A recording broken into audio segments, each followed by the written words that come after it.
Hi, I'm Max Keiser. This is the Keiser Report. Markets, finance, and scandals. And as we've been reporting on this show for months, the global currency wars are heating up. Forget states, forget nations. It's all about currencies and the currency war. Let's bring in Stacy Herbert. Max, they do say that all's fair in love and currency wars. And you see that in the very first headline. Max Keiser's investigation into Deutsche Bundesbank's gold farce goes global.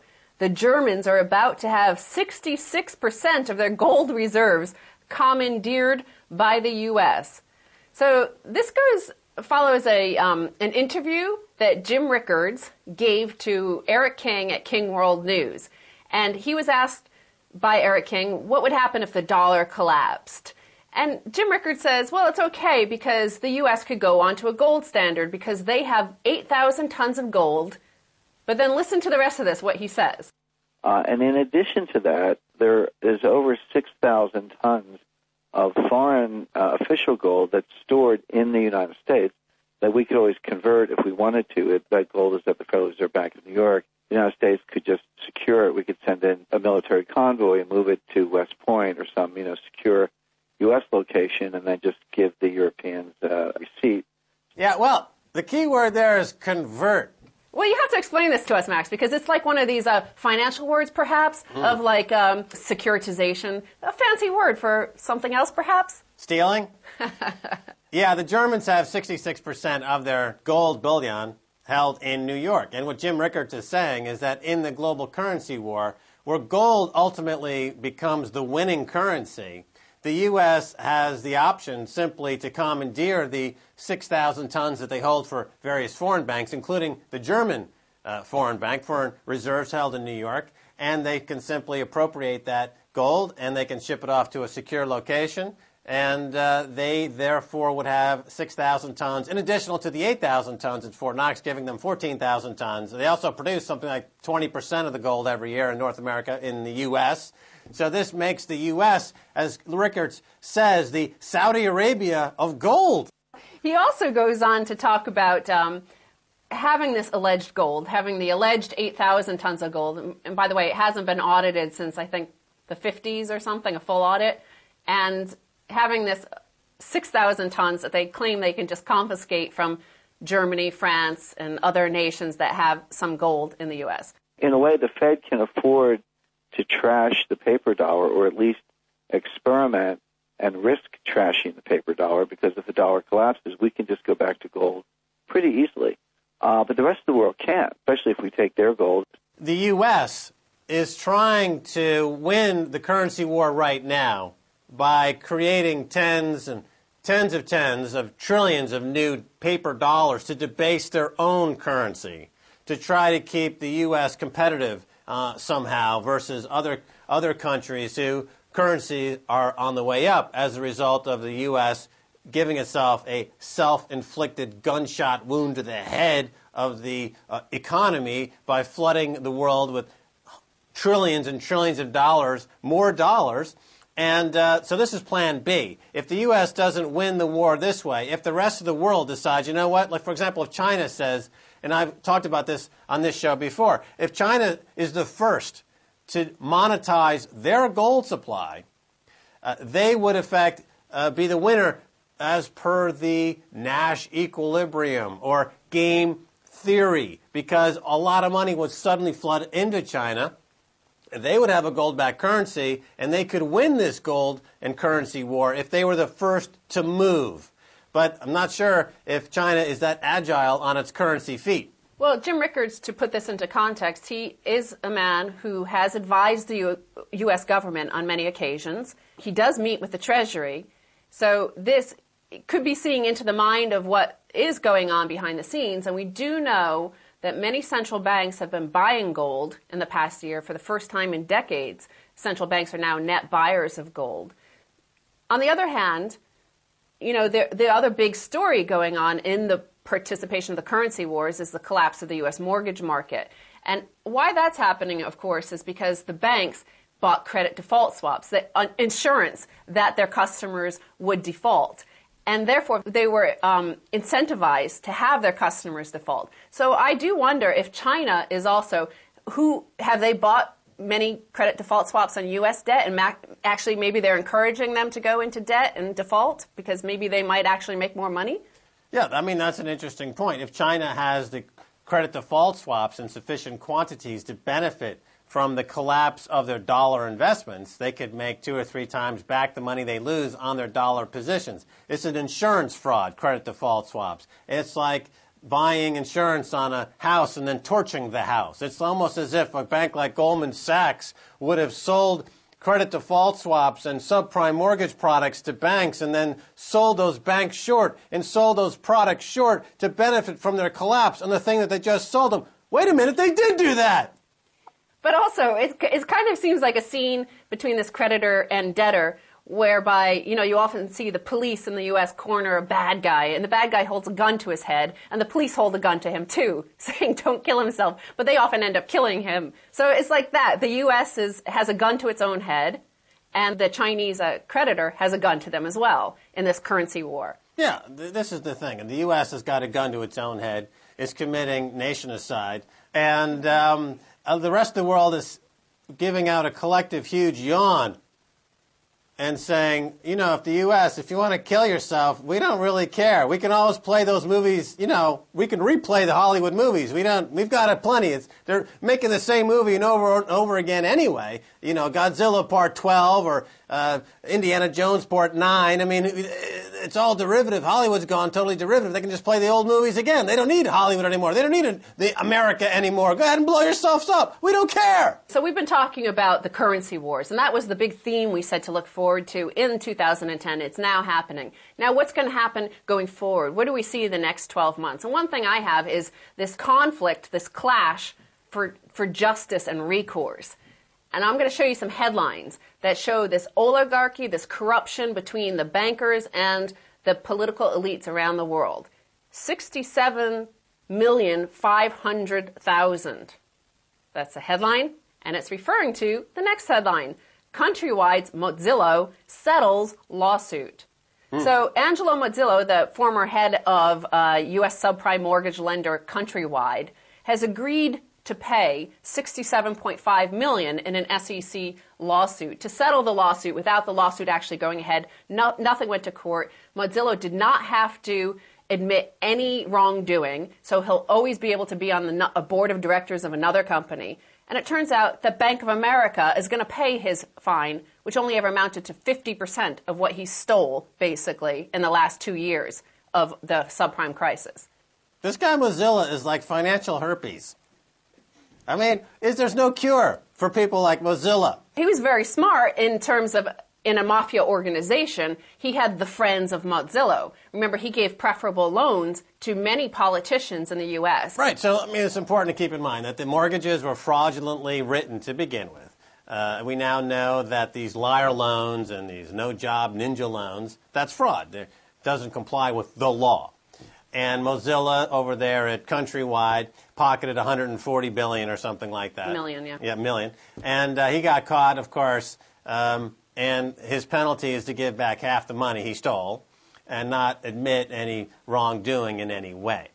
This points to something very interesting developing in the United States of amnesia, and that is a complete breakdown in this concept of rule of law. Mm-hmm. There is no more rule of law. Especially in this mortgage fraud, you've got banks that break the law in issuing the mortgage, break the law when they're foreclosing on the mortgage, break the law when they're creating mortgage-backed securities to sell to other banks, break the law when they are making bets against the things that they themselves are supposed to have some fiduciary responsibility for, and the list goes on and on. They simply, as Lloyd Blankfein at Goldman Sachs says, he's doing God's work because he believes he's above the law.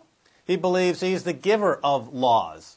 And this is, unfortunately, the rest of the world is saying, well, I think we're just going to have to sell America short until it goes completely offline, which you have to ask yourself, is that such a bad thing? And this brings me to the final headline. CFTC judge claims colleague issued biased rulings. So Judge George H. Painter made serious allegations regarding fellow CFTC judge Bruce Levine in announcing his retirement. Judge Painter claims that Levine told him that he had promised former CFTC Chair Wendy Graham that he would never rule in a complainant's favor. Painter's notice goes on to say, quote, a review of his rulings will confirm that he has fulfilled his vow.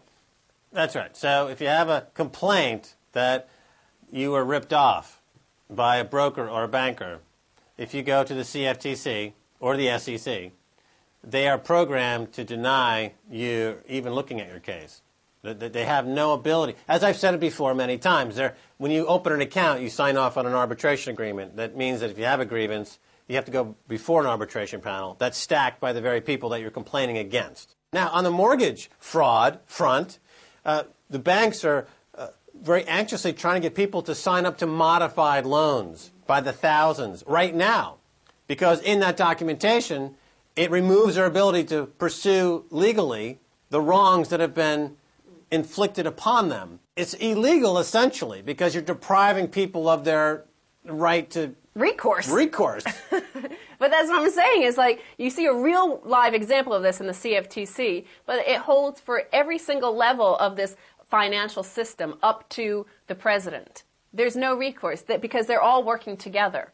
Yeah, well, gets back to, and we'll close up on this, but basically the model is in the shipping industry, the oil tanker business. The oil companies figured out that the escape liability from the oil tankers that run aground out there and spill huge amounts of oil is to have flags of convenience. So nobody actually owns these tankers when they run aground, but they still collect the money if it gets to the other side of the journey. Similarly, the banks, through repackaging and securitization, can claim nobody owns these mortgages. Now, a few years later, people are saying, well, if nobody owns these mortgages, then there's no way you can foreclose on me. So now what the banks are doing is that, well, that flags of convenience strategy worked for a long time. We're all billionaires. So now that people are actually coming back and demanding to see the note, we need Obama to change the law. And the Senate passed a law within 24 hours to change the interstate notary requirements, which would have put all these guys in jail. Obama looked at it, put it in his pocket as a pocket veto, presumably until the election is over. Then he'll revisit that. Then he'll give these guys a reprieve. They will be allowed to break the law willy-nilly, en masse, thousands and thousands of times per day, bankrupting every single body in the USA. And thank you once again for being on the show today. Thank you, It's Max. more of the same, actually. I mean, hello, peasant. We'll be back, and I'll be speaking with Peter Schiff. So don't go away.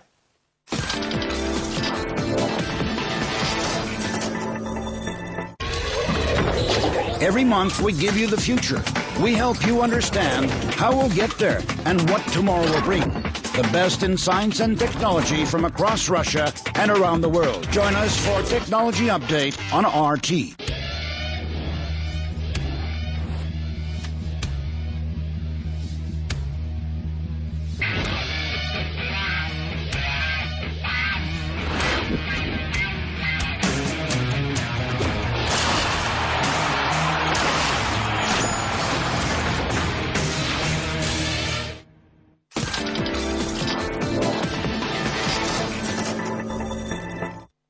Welcome back to the Keiser Report. Time now to go to Connecticut to talk with the great Peter Schiff, president of Euro Pacific Capital, author of Crash Proof, and now Peter is a radio show host. Welcome back to the Keiser Report, Peter Schiff. Thanks, Max. Yeah, my radio show, The Peter Schiff Show, goes live today. You can hear it around the world on schiffradio.com, Monday through Friday, 6 p.m. to 8 p.m. Eastern Standard Time. All right, noted. Now, Peter, you've done a remarkable job popularizing economics. But I want to move on to something which has come up on the radar of many around the world, what's being called the currency wars.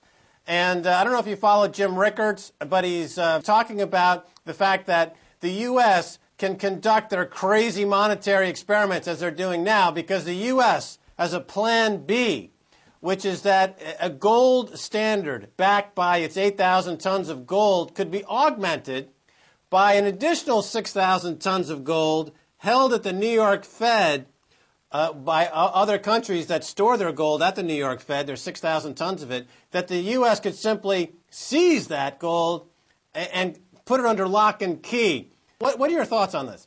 Well, I haven't heard anything about rumors that we would nationalize gold owned by foreigners held in storage here in the U.S. I guess, it's certainly, I wouldn't put it past them. But I do believe that at some point the world will return to a gold standard. It's only a matter of time. The fiat standard we are on now cannot and will not work. The only reason the world is on this dollar standard is because at one point in time, the United States owned 90% of the world's gold reserves, and we convinced the world to move from a gold standard to a dollar standard where the dollar was not only backed by gold, but redeemable in gold on demand. And once we broke that promise in 1971, the world has been on this dollar standard without any real gold backing, and we've had the massive monetary and fiscal imbalances that have resulted. And I think, we are going to have a currency crisis as a result of this, and the world will return to gold. All right, now in a recent vlog, Peter Schiff, you said, quote, "The way you win a currency war is you don't shoot." Elaborate on this. The currency war is one of the only wars where the object is to kill your own troops. And that's basically what this is. The war is to see who can make their currency the weakest, to see who can succeed in impoverishing its citizens the fastest. I mean, why would anybody want to destroy the value of their own currency? Everybody that works for wages, they're getting paid in their currency. Why would you want to shrink the value of that currency? That's like giving all your workers a pay cut. People have been saving. In every country, you have people who have been working their whole lives and they've been saving. Why would you want to destroy the value of those savings? Why would you want to make the cost of living go up for your own citizens? It's lunacy. It's a George Orwellian world. But, the politicians want to spin it this way. There's an old saying, if, you're getting run out of town, run to the head of the crowd and make like you're leading the parade. The dollar is going to go down anyway. So why not pretend that it's a good thing, that we want it to happen? Inflation is going to rise anyway. So now the government's trying to say that, well, we need inflation, that this low inflation environment is a problem. And that way, when we get inflation, the government can say victory. Right. Now, there's a common misperception out there, in your view, from watching your vlog. The idea, the orthodoxy that's being pushed is that in lower dollars is good. It's always good. As you pointed out, though, that in countries where they have a strong currency, in Europe and Germany, for example, that would go against this theory. Talk a little bit about why this orthodoxy that the lower dollar is always good is not necessarily good. Well, unfortunately, a lower dollar is something that's going to happen. I mean, it's not a good thing. It's, let's say you're a kid and you don't study for your exam and you get an F. The fact that you got an F is not a good thing, but it's a natural consequence of the fact that you didn't do your homework. And because America has gotten it wrong for so long, because we've overregulated, overtaxed, overborrowed, overspent, the punishment is that our currency is going to fall, and all Americans are going to suffer. It's nothing that we should be proud of. It's going to mean that we get less for everything we sell, and everything we buy is going to cost more. Our collective standard of living is going to be diminished. Now, a weaker dollar is part of the correction of these imbalances. Because we have these huge trade deficits, because our economy is now so uncompetitive, we need a weaker dollar, right? It's not a good thing, but it's going to happen. But what we don't need is a collapsing dollar. We don't need a dollar to lose all of its value. And unfortunately, if we stay on our current course of monetary and fiscal policy, we're not just going to have a dollar correction, we're going to have a dollar collapse. Okay, and at the point you've made also is that countries like Germany and Japan with rising currencies, their export market is still quite vibrant. Oh, sure. I mean, look at the Chinese RMB is at its highest level now since 1993. So its currency is still rising against the dollar, yet so is its trade surplus. Countries generally that have a strong currency have trade surpluses. In fact, they go hand in hand. If you want a country's products, you need its currency to buy those products. So if you have a good manufacturing base, if you make competitive products that the world wants, the world needs your currency to buy those products. And of course, if you have a strong currency, you lower your raw material costs, you lower your interest rates and your capital costs, so it makes you more competitive. Okay, now one of your main pillars of the Peter Schiff view of things has been the idea of decoupling, that the U.S., as you say, is the caboose that's dragging the global economy. Once the globe cuts itself loose of this caboose, it'll be better off. Now, this is met with a lot of resistance. I can't think of anyone in the mainstream and even in the blogosphere that's really on board with this concept. But it looks like, in fact, you've got this decoupling happening right now. Can you speak about this? Well, absolutely. Because remember, America's part in the global economy is that we're the consumer, right? We buy everything. But is that really a vital part of the equation, especially when foreigners produce the products that we buy and then loan us the money to pay for it? I mean, there are billions of people outside of America. We're only 300 million.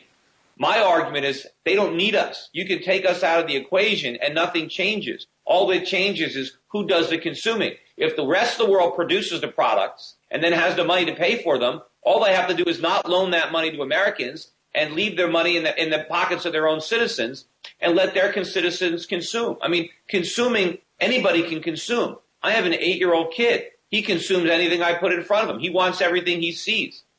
The idea is to produce things, to make things, to be productive. And the world's got that. I mean, you take the world out of the U.S. economy, and what do you have left? You have a bunch of consumers with nothing to buy. You got a bunch of borrowers, but there's no money to borrow. But if you take America away from the global economy, you still have all the factories. You still have all the savings. The only difference is you have all these products that instead of sending them to America for Americans to enjoy, the products stay outside of America for everybody else to enjoy. We still have the global economies are financially connected because the world has loaned us all this money and they expect to get paid back. And as they find out they're not going to get paid back, that has some problems. And, of course, a lot of people saw the events of 2008 when we had a global synchronized decline in stock markets and the dollar rose. They thought, well, gee, that totally discredits decoupling.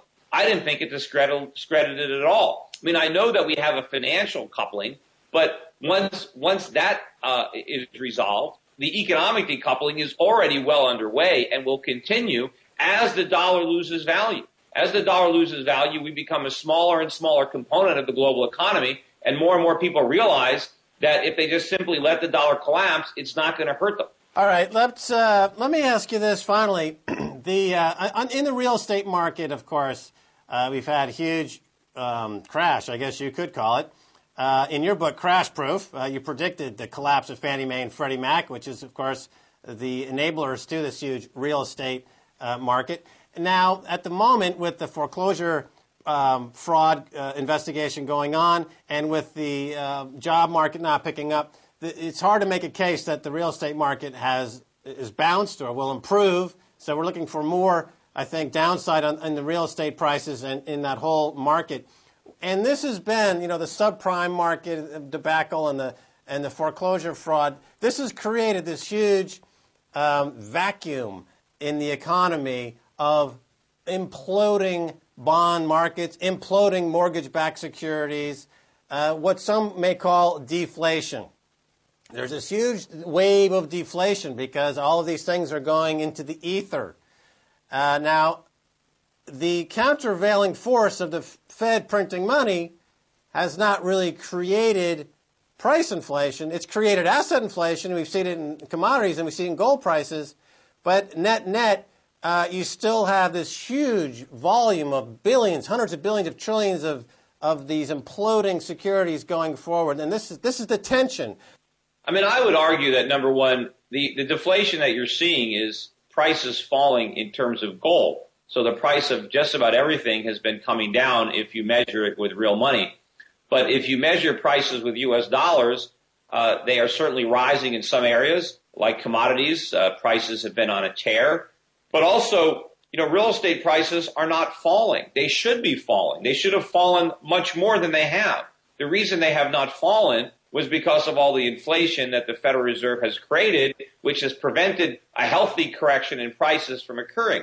Other prices are also rising much more slowly they're rising slowly, but they would have been falling had the Fed not intervened. That is still inflation. The money supply is still inflating in terms of dollars, and ultimately that is the problem. It is that this inflation turns into a runaway inflation. Deflation is what we really need, but we're not going to get it in this fiat system in terms of U.S. dollars. There are a lot of people that still believe that. They look back at 2008 and they see, this big rush to the dollar and a big drop in commodity prices. Commodity prices were cut in half in 2008. But as I said at the time, that was a head fake. That was a knee-jerk reaction. That was a lot of people who did not understand the problem, not understanding what to do about it.